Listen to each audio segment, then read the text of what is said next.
se ha quedado con una imagen de mí muy determinada, pero tengo otras muchas facetas que voy a demostraros. Me gustaría que conocierais a la verdadera Ilenia. Ola, son Nayara, e isto é o podcast de Historia da Música. Hoxe viaxamos ao século XIX para mergullarnos nun dos períodos máis intensos e apaixonantes da historia da arte e da música, o romanticismo.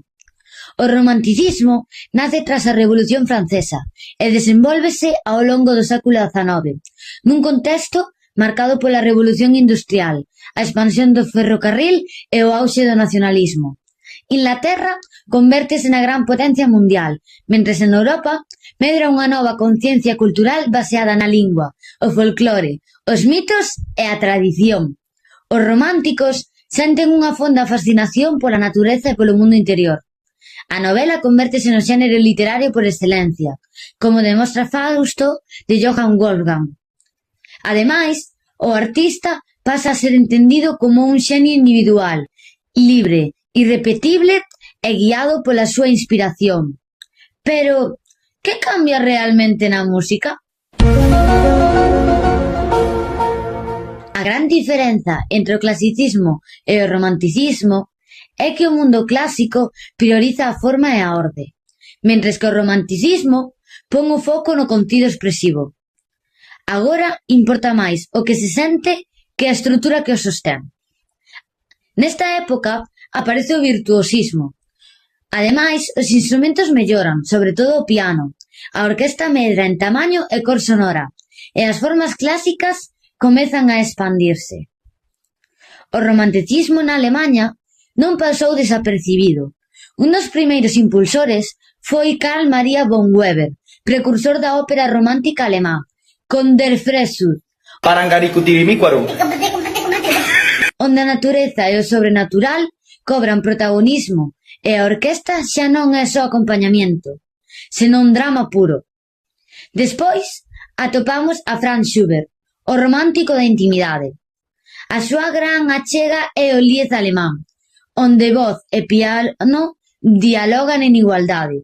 Entre as súas obras destaca a Sinfonía número 8, coñecida como a Inacabada, que se chama así porque, efectivamente, quedou inacabada. Vamos, que Schubert inventou o xa rematarei mañá moito antes que nós, pero eso sí, non o rematou. Escoitémola.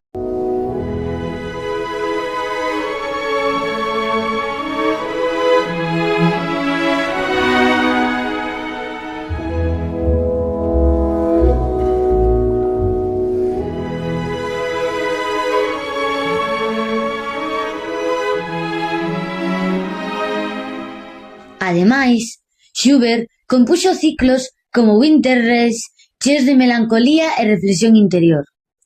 Outro nome fundamental é Felix Mendelssohn, quen recuperou a música de Bach e representou un romanticismo equilibrado. Obras como a Sinfonía Italiana ou a Obertura de O soño nunha noite de verán mostran esa combinación de claridade e emoción. Xa que nestes días anhelamos tanto o sol, deleitémonos cun pouco desta peza.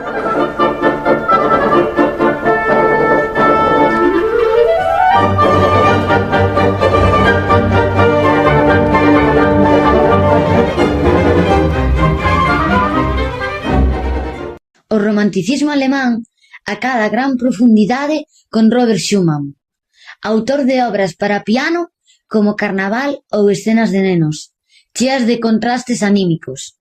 A súa muller, Clara Schumann, foi unha pianista excepcional e gran defensora da súa música. Eso se llama amor, en inglés, love. Máis adiante, xorde unha división clara.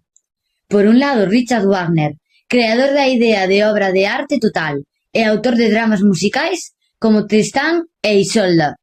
E por outro lado, Johannes Brahms, defensor da música absoluta e da tradición sinfónica. Pero, Eló, non houbo romanticismo fora da Alemanha? Claro que sí. Y con esto y un bizcocho... No, espera. ¿Que hay más? Sí. Madre mía. No piano destaca Frédéric Chopin, quen escribeu casi exclusivamente para este instrumento, con nocturnos e baladas que exploran a expresión máis íntima. O virtuosismo espectacular representa Franz Liszt, inspirado polo violinista Niccolo Paganini. Liszt converteu o recital nun espectáculo e levou o piano ao límite técnico. Un exemplo disto é Sueño de amor.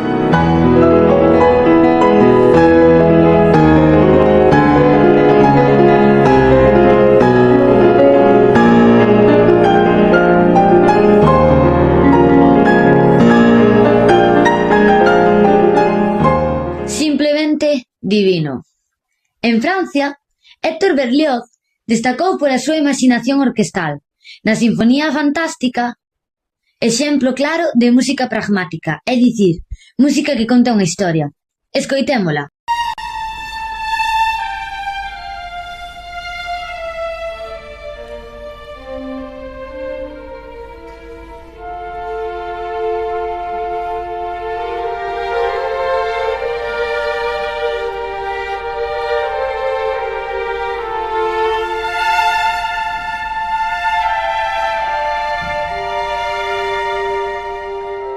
Ademais, en Italia, o romanticismo xira arredor da ópera e do bel canto. Gioacchino Rossini marca a transición con seu enseño teatral en O Barbeiro de Sevilla.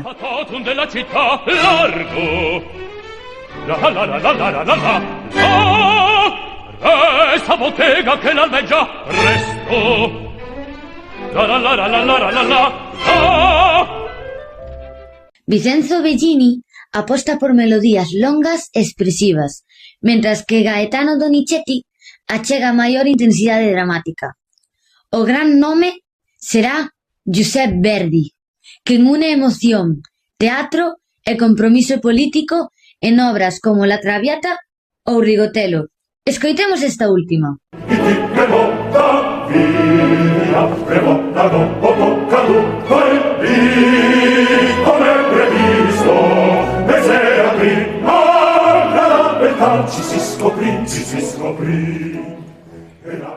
No romanticismo en xeral, a orquesta medra, a armonía faise máis cromática e expresiva, e a música pode contar historias ou centrarse na estrutura pura. O concerto dálle máis protagonismo ao solista, o estudo convértese en peza de concerto, e o piano consolídase como instrumento estrela do século XIX.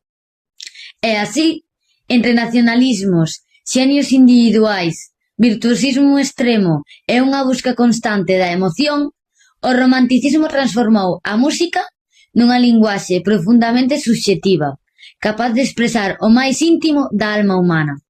Grazas por acompañarme neste breve recorrido polo romanticismo. E como me dixo meu ex, terminamos.